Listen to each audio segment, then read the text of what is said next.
చర్చలో మనతో పాటు బీఆర్ఎస్ నాయకులు నరసింహారెడ్డి గారు ఉన్నారు స్టూడియోలో. నరసింహారెడ్డి గారు నమస్తే. అలాగే మనతో పాటు సీనియర్ రాజకీయ విశ్లేషకులు విజయానంద్ గారు మనతో పాటు లైవ్లో జాయిన్ అవుతున్నారు. విజయ్ గారు నమస్తే. ముందుగా వైఎన్ఆర్ గారు మనం చూస్తున్నాం, భూమి కుంభకోణానికి సంబంధించిన వరుస కథనాలు మనకు కనిపిస్తూ ఉన్నాయి. దోపిడీ సోపతి భూభారతి అంటూ మరో వార్త కూడా ఈరోజు కనిపిస్తూ ఉంది. భూ బకాసురుల కోసం కాంగ్రెస్ ఏకంగా అధికార బదలాయింపు పేరిట, వికేంద్రీకరణ పేరిట పూర్తిగా ఇక్కడికక్కడ భూములను దోచుకుంటుందనే అంశం. మరోవైపు తహసీల్ డీల్లో బిగ్ ట్విస్ట్ అంటూ మరో వార్త కూడా మనకు కనిపిస్తోంది. మేడంకు బిగ్ గిఫ్ట్ అంటూ మరో అంశం కూడా కనిపిస్తోంది. బిగ్ షాడో డైరెక్షన్లో అధికారి లీలలు అంటూ ఈ వార్త. ఎట్లా చూడాలి? వరుసగా కొనసాగుతున్న భూ కుంభకోణాలు, 22A పేరిట నిషేధిత జాబితా కావచ్చు, ప్రజలు రైతులు పడుతున్న అవస్థలు కావచ్చు, ఎట్లా చూడాలి? రేవంత్ సర్కార్ వచ్చిన దగ్గర నుంచి కూడా, కాంగ్రెస్ ప్రభుత్వం వచ్చిన దగ్గర నుంచి కూడా రేవంత్ రెడ్డి కావచ్చు, వాళ్ళ అన్నదమ్ములు కావచ్చు, అటు కొండలరెడ్డి, ఇటు తిరుపతి రెడ్డి, ఏదైతే ల్యాండ్ మాఫియా ఒకటి, వేం నరేందర్ రెడ్డి, ఫయీము, ఈ గ్యాంగులంతా కలిసి ఏం చేస్తున్నారంటే ఫస్ట్ ఎక్కడెక్కడ భూములు ఎట్లెట్లా దోచుకోవాలనే ప్లాన్ తప్పితే పరిపాలన గాలికి వదిలేసినారు.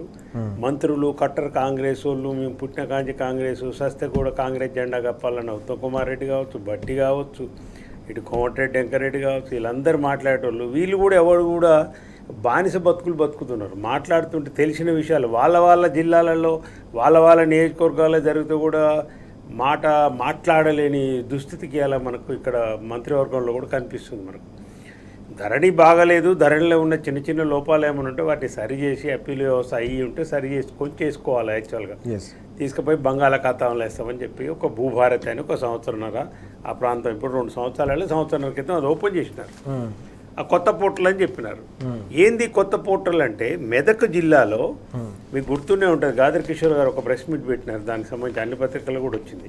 4200 ఎకరాలు సర్వే నెంబర్లు ఊళ్ళతో సహా చెప్తే 4200 ఎకరాల భూమి వ్యక్తులకు సంబంధం లేకుండా అధికారులే ట్రాన్స్ఫర్ చేసేసారు వేల పేరు మీద. ఇది మీ భూభారతి యొక్క భాగవతం. భూభాగవతం ఏంటంటే ఈ భూభారతి కాదు, ఇది భూహారతి అని మేము ఎందుకు అంటున్నామంటే ఇది కారణం. ఇంతకుముందు కేసీఆర్ గారు తెచ్చిన రెవెన్యూ వ్యవస్థల ధరణిలో ఎవరు కూడా రైతు తన బొటన వేలు వేయకుండా, ముద్ర వేయకుండా కలెక్టర్ కానీ సీఎం కానీ నాకు కూడా అధికారం లేదు, నేను కూడా మార్చలేని కేసీఆర్ గారు భరోసా ఇచ్చారు ధరణి ద్వారా. నిజంగా అట్లా జరిగింది. అది దాన్ని చిన్న చిన్న లోపాలు మీరు ఆసరాగా తీసుకొని ఇవాళ చేసింది ఏంటి భూభారతి అంటే, భూములు దోచుకోవడానికి ఇప్పుడు ఆ పోర్టల్ వీళ్ళకు ఉపయోగపడుతుంది.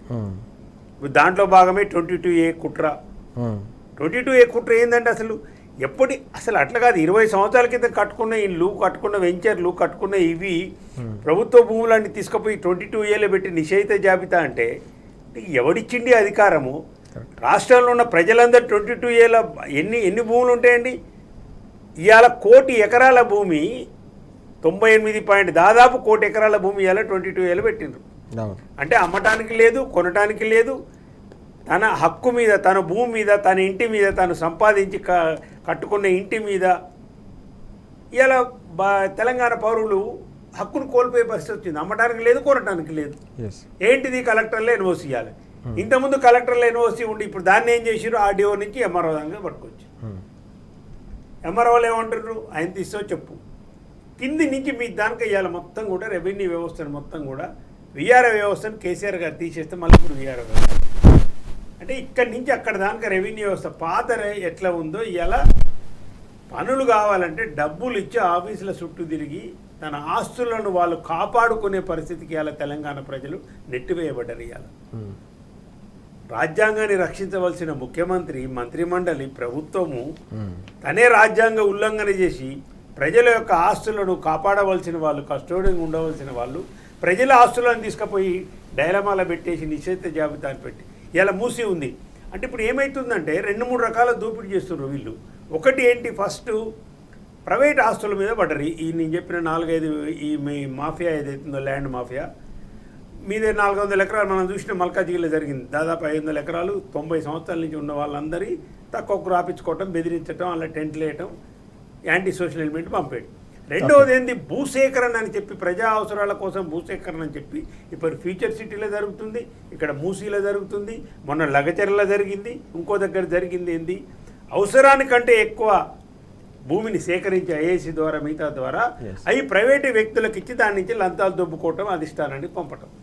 22A కూడా మధుర రిచ్ అపార్ట్మెంటు మీరు అమ్మలేరు కొనలేరు అని ముఖ్యమంత్రి లాంటి వాడు అట్లా మాట్లాడితే అంత అరాచకంగా అంత ప్రజాస్వామికంగా మీ భూములకు విలువ లేదు నేను చెప్తున్నాను బహిరంగ సభలో ముఖ్యమంత్రి చెప్పిండు. ఎట్లా చెప్తారండి ముఖ్యమంత్రి? నీకు ఎవడిచ్చిండే అధికారం? నువ్వెవడు చెప్పడానికి? వాళ్ళు అక్కడ ఇల్లు కట్టుకుంటే అపార్ట్మెంట్ కట్టుకొని 30 సంవత్సరాల నుంచి అపార్ట్మెంట్లు ఉంటుంటే అంటే మీకు హక్కు లేకుండా చేస్తాను నేను అంటుండు.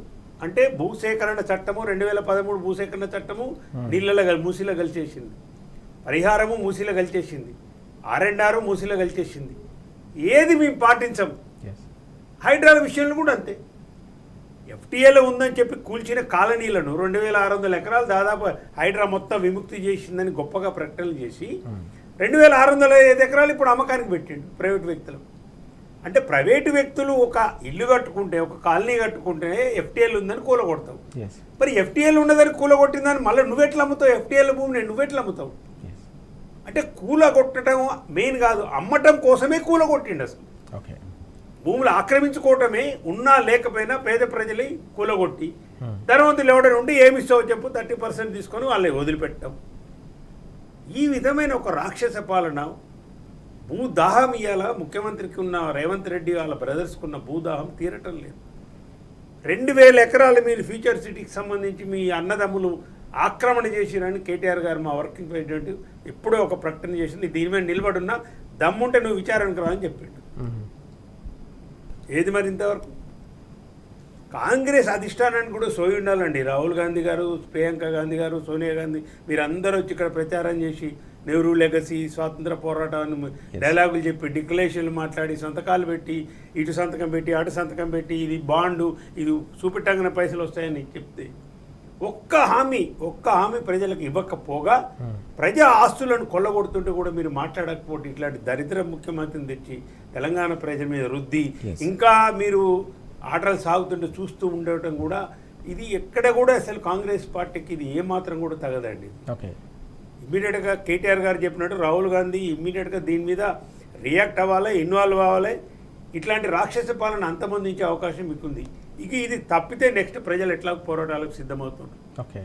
ఇలా శ్రీశైలంలో నీళ్లు దోపిడీ జరుగుతుంది, ఆ నుంచి పోతిరెడ్డిపాడు నుంచి మొత్తం నాగార్జున సాగర్లో ఇవాళ మొత్తం మా హుజూర్ నగర్ నుంచి అంటే మొత్తం మిర్యాలగూడ కావచ్చు మొత్తం నియోజకవర్గాలు సాగర్ నియోజకవర్గం మొత్తం ఎడారి ఇవాళ మనం కూడా చూసినాక వెళ్ళిన ప్రభావం 32% షార్ట్ ఫాల్ ఉంది. వాటర్ ఇది రెయిన్ వాటర్ ఇది వర్షాభావం ఉంది.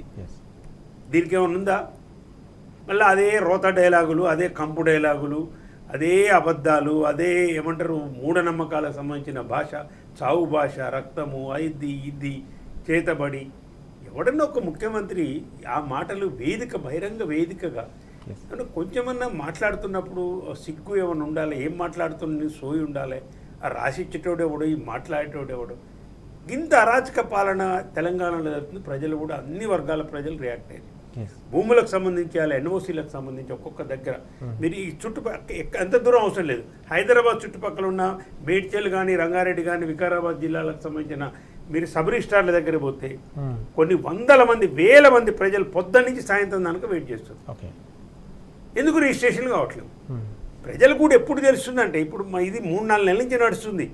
మనం అప్పుడు చెప్తే కూడా ప్రజలు రియాక్ట్గా ఎందుకు కాలేదంటే ఇప్పుడు వాళ్ళ 22Aలో ఉందని ఎప్పుడు తెలుస్తుంది అంటే అమ్మకానికి పెట్టినప్పుడు కొనేటప్పుడు అది తెలిసేది. అంతకుముందు పోయి ఎందుకు చూసుకుంటానంటే గ్రామాల్లో ఉన్న ప్రజలు నా భూమి 22Aలో ఉందా 22-3లో ఉందా అని నాకేం అవసరం. నేను సామాన్య రైతులు ఏదో అవసరం కోసం పెళ్లి కోసమో పోయినప్పుడు తెలుస్తుంది నీ భూమి 22Aలో ఎందుకు అమ్మటానికి వీల్లేదు అంటుండ్రు. ఈ రకమైన భూదోపిడీ ఏదైతే ఉందో అందుకే మీరు చూడండి మున్సిపల్ శాఖ మంత్రి ఆయన దగ్గరనే పెట్టుకుండు. ఇప్పుడు పెట్టుకున్న శాఖలకు మీరు ఆలోచించండి. మున్సిపల్ శాఖ ఆయన దగ్గరనే ఉంది అంటే హైదరాబాద్లో చుట్టుపక్కల ఉన్న భూములన్నీ ఆయన ఆధ్వర్యంలో జరగాలి. ఇంకా వేరే వాడు సంతకం పెట్టేది లేదు. హోంశాఖ మెయిన్. ఎవడైనా భూములు ఆక్రమించాలంటే ఏం చేయాలి? పోవాలి. పోలీసుల ఆడికి రావద్దు, లేదు పోలీసుల ద్వారానే ఈ తతంగం అంతా నడిపించాలి. హోంశాఖ ఆయన దగ్గరనే ఉంది, GAD ఆయన దగ్గరనే ఉంది, ముఖ్యమంత్రి. అంటే అవసరమైన ఆఫీసర్లను పెట్టుకొని వీళ్ళందరూ కూడా భూదోపిడికి వ్యవస్థలు మొత్తం కూడా వాడుకుంటున్న పరమ దుర్మార్గుడు. ఈ రాష్ట్రానికి పట్టిన శని, ఈ రాష్ట్ర ప్రజలు వదిలించుకోవడానికి సిద్ధంగా ఉన్న శని ఎవరంటే రేవంత్ రెడ్డి ముఖ్యమంత్రి, కాంగ్రెస్ ప్రభుత్వం. కాబట్టి దీని మీద ప్రజలు చాలా విపరీతంగా రియాక్ట్ అవుతారు. మా పార్టీ కూడా వర్కింగ్ ప్రెసిడెంట్ కేటీఆర్ గారు కూడా దీని మీద ఖచ్చితంగా పోరాటం చేపడతామని పలుసార్లు చెప్పినారు. దీనికి సంబంధించి ప్రజలలో చైతన్యం వస్తుంది, ఆల్రెడీ వ్యతిరేకత వస్తుంది. రైట్. ఖచ్చితంగా అసలు ఈ 22A అనేది తీసేయాలి, దీనికి ఒక ఎక్స్ప్లెనేషన్ ఇవ్వాలి. ఎస్. ఎవరు కూడా భూమి 22A 22A నేను పెట్టడానికి లేదు, నాకు నోటీసులు ఇవ్వాలి మీరు. ఓకే. కానీ ఏది లేదు. ఎన్ఓసి అంటారు, సబ్ రిజిస్ట్రార్ ఒక మాట అంటాడు, కలెక్టర్ ఒక మాట అంటాడు. ఏంటంటే పైనుంచి ఆదేశాలు. ఓకే. కాబట్టి ఉన్న వ్యవస్థను ధరణిని తీసేసి మంచి వ్యవస్థను తీసేసి భూభారతి పెట్టి దాన్ని భూహారతిలాగా మార్చి భూదందాల కోసము ఉన్న వ్యవస్థను ఉపయోగించుకొని ఉన్న ఆఫీసర్లను, పోలీస్ ఆఫీసర్లను ఉపయోగించుకొని, రెవెన్యూ ఆఫీసర్లను ఉపయోగించుకొని ఒక లంచగొండి తెలంగాణని ఇవాళ మార్చేసి 1000 ఎకరాల భూమిని ఇవాళ రేవంత్ రెడ్డి బ్రదర్స్, అనుముల బ్రదర్స్ ఇవాళ ఆక్యుపై చేస్తుండ్రు. ఇది తెలంగాణ ప్రజలు సహించే పొజిషన్లో లేరు. నీకు మూడింది రేవంత్ రెడ్డి, మీ ప్రభుత్వం కూలటం ఖాయం.